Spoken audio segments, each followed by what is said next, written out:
Hi అండి, నమస్తే. నేను Jhansi. Welcome to our channel, all in one channel. ఎలా ఉన్నారండి? అందరూ బాగున్నారా? నేనైతే చాలా బాగున్నాను. మీరు కూడా చాలా బాగుండాలని మనస్ఫూర్తిగా కోరుకుంటున్నాను. ఇంకా లేట్ చేయకుండా వీడియోలోకి అయితే వెళ్ళిపోదాం. ఫస్ట్ టిప్ని తెలుసుకుందాం.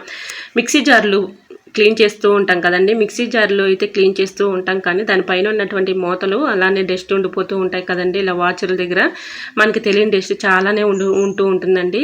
దీనివల్ల మనకి ఎక్కువగా హెల్త్ ప్రాబ్లమ్స్ అనేవి వస్తూ ఉంటాయి. కాబట్టి మనం ఈ విధంగా అప్పుడప్పుడు క్లీన్ చేసుకున్నాం అనుకోండి, ఎటువంటి ప్రాబ్లమ్స్ అనేవి రాకుండా ఉంటాయండి. దీనికైతే చూసారా, ఇలా మూతకి వాచరు సైడ్లంతా కూడా ఇలా డస్ట్ పట్టేసి ఉందండి. ఆ డస్ట్ అంతా కూడా మనం చట్నీలు కానీ మసాలాలు కానీ పట్టినప్పుడు ఇలా ఫుడ్ ఐటమ్స్ ద్వారా మనకి హెల్త్ ప్రాబ్లమ్స్ అనేవి వస్తూ ఉంటాయి. కాబట్టి ఇలా క్లీన్ చేసుకోండి.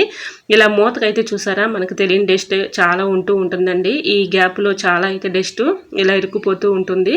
ఇలా ఒక లెమన్ తీసుకుని దాన్ని కొద్దిగా బేకింగ్ పౌడర్ వేసేసి ఇలాగా క్లీన్ చేసేసుకున్న తర్వాత పాతది టూత్ బ్రష్ తీసుకొని ఈ విధంగా క్లీన్ చేసుకున్నాం అనుకోండి, చక్కగా క్లీన్ అయిపోతుంది. చూసారా, ఇప్పుడు మీకు వీడియోలో నేను లైవ్లో చూపిస్తున్నాను చూడండి.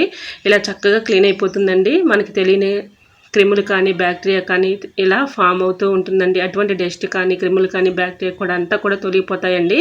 సో ఈ విధంగా క్లీన్ చేసుకున్న తర్వాత నిమ్మ తొక్క పెట్టి ఈ విధంగా ఒక టూత్ బ్రష్ తీసుకొని ఇలా కొద్దిగా సోప్ అయితే ఇలా అంటించేసి ఇలా క్లీన్ చేసుకున్నాం అనుకోండి, మొత్తం కూడా చక్కగా క్లీన్ అయిపోతుందండి. ఇప్పుడు మీకు లైవ్లో నేను చూపిస్తున్నాను చూడండి. ఆ ప్లేట్లో ఎంత డస్ట్ అయితే ఉందో మనకు తెలియకుండా ఇలా వాచర్ పక్కన ఇలా డస్ట్ అయితే ఉండిపోతూ ఉంటుందండి. మనం అప్పుడప్పుడు ఇలా క్లీన్ చేసుకుంటే ఎటువంటి ప్రాబ్లమ్స్ అనేవి రాకుండా ఉంటాయి. సో ఈ విధంగా మనం చట్నీలు పట్టేటప్పుడు కానీ మసాలాలు పట్టినప్పుడు కానీ ఎక్కువగా ఇలాగ మనకి ఆ ఫుడ్ ఐటమ్స్ ద్వారాగా ఇలాగా ఈ డస్ట్ అనేది మన కడుపులోకి వెళ్ళిపోతుందండి. అటువంటి ఇబ్బంది అయితే ఉండదు. సో ఈ విధంగా ట్రై చేయండి, చాలా చక్కగా వర్క్ అవుతుంది. నిమ్మ తొక్క పైన కొద్దిగా బేకింగ్ పౌడర్ సాల్ట్ వేసి ఇలా క్లీన్ చేసేసుకున్న తర్వాత పాతది టూత్ బ్రష్ పెట్టుకుని ఈ విధంగా క్లీన్ చేసుకున్నాం అనుకోండి, చక్కగా క్లీన్ అయిపోతుంది. మనకి చూడటానికి కూడా చాలా నీట్గా ఉంటాయండి. సో మనకి ఎటువంటి ప్రాబ్లమ్స్ అనేవి రాకుండా ఉంటాయి. మీకు నచ్చిందా అండి ఈ టిప్పు? నచ్చితే ప్లీజ్ అండి చిన్న లైక్ చేయడం మాత్రం మర్చిపోకండి ఫ్రెండ్స్. ఇంకా మరొక యూస్ఫుల్ టిప్ని తెలుసుకుందాం. ఈ టిప్ తెలుసుకునే ముందు చిన్న రిక్వెస్ట్ అండి, ఫస్ట్ టైం మన ఛానల్ ఎవరైనా చూస్తుంటే ప్లీజ్ అండి ప్రీవియస్ వీడియో చూసి మీకు నచ్చితేనే ఛానల్ని సబ్స్క్రైబ్ చేసుకోండి. ఇప్పుడు నేను క్లీన్ చేసిన తర్వాత మీకు చూపిస్తున్నాను చూడండి. ఇదంతా ఎంత డస్ట్ అయితే వచ్చిందో ఇదంతా కూడా మనకి ఇలాగ మిక్సీ జార్లో మనం చట్నీలు కానీ మసాలాలు పట్టినప్పుడు ఈ విధంగా ఫుడ్ ఐటమ్స్ ద్వారా మన కడుపులోకి వెళ్ళిపోతుందండి. మనం అప్పుడప్పుడు ఈ విధంగా క్లీన్ చేసుకుంటే ఎటువంటి హెల్త్ ప్రాబ్లమ్స్ అనేవి రాకుండా ఉంటాయి. ట్రై చేయండి. మరొక యూస్ఫుల్ టిప్ని తెలుసుకుందాం. టీ పౌడర్ తెచ్చుకున్నప్పుడు ఇలా టీ పౌడర్ అట్టపెట్టెల్ని మనం ఇలాగా టీ పౌడర్ మన డబ్బాలు స్టోర్ చేసుకోగా ఈ పడేస్తూ ఉంటాం కదండి, వాటిని పడేయకుండా చక్కగా యూజ్ చేసుకోవచ్చు. ఇలా అట్టపెట్టిన మళ్ళీ మనం చక్కగా రీయూజ్ చేసుకోవచ్చు అండి. ఇలా లోపల ఉన్నటువంటి కవర్ని ఈ విధంగా తీసేసుకున్న తర్వాత సైడ్లో ఉన్నటువంటి ఎడ్జ్ని కట్ చేసేసి ఇందులో చక్కగా మనం మసాలాలు ప్యాకెట్లు ఉంటాయి కదండి, చిన్నవి మనం అక్కడ ఇక్కడ పెట్టేసి మర్చిపోతూ ఉంటాం. మళ్ళీ అవసరానికి కావాల్సినప్పుడు దొరకవు కదండి.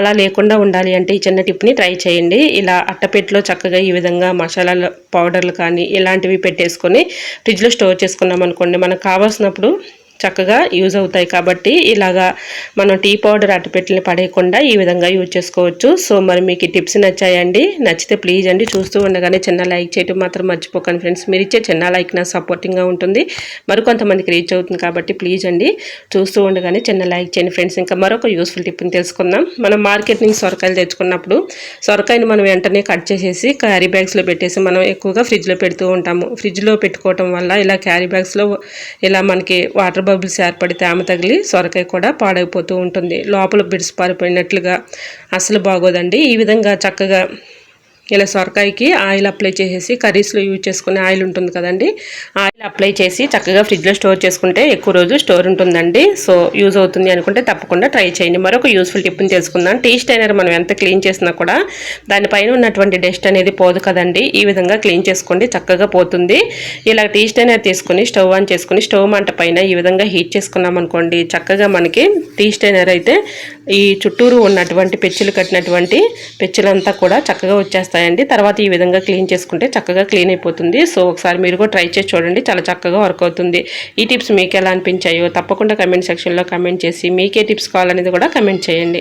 వీడియో నచ్చితే ప్లీజ్ అండి చిన్న లైక్ చేసి మీ ఫ్రెండ్స్ అండ్ రిలేటివ్స్ షేర్ చేయండి. ఫస్ట్ టైం మన ఛానల్ ఎవరైనా చూస్తుంటే ప్లీజ్ అండి ప్రీవియస్ వీడియో చూసి మీకు నచ్చితేనే ఛానల్ని సబ్స్క్రైబ్ చేసుకోండి. ఈ టిప్స్ అన్నింటిలో ఏ టిప్స్ అయితే మీకు యూస్ఫుల్గా ఉన్నాయో, ఏ టిప్స్ అయితే మీకు బాగా నచ్చాయో, ఏ టిప్స్ కావాలనేది కూడా కమెంట్ సెక్షన్లో బాక్స్లో కమెంట్ చేయండి. ఓకేనండి, మన యూట్యూబ్ ఫ్యామిలీ అంతా బాగుండాలి, అందులో మా ఫ్యామిలీ ఉండాలని కోరుకుంటూ నేను మీ Jhansi. Thanks for watching. Bye bye.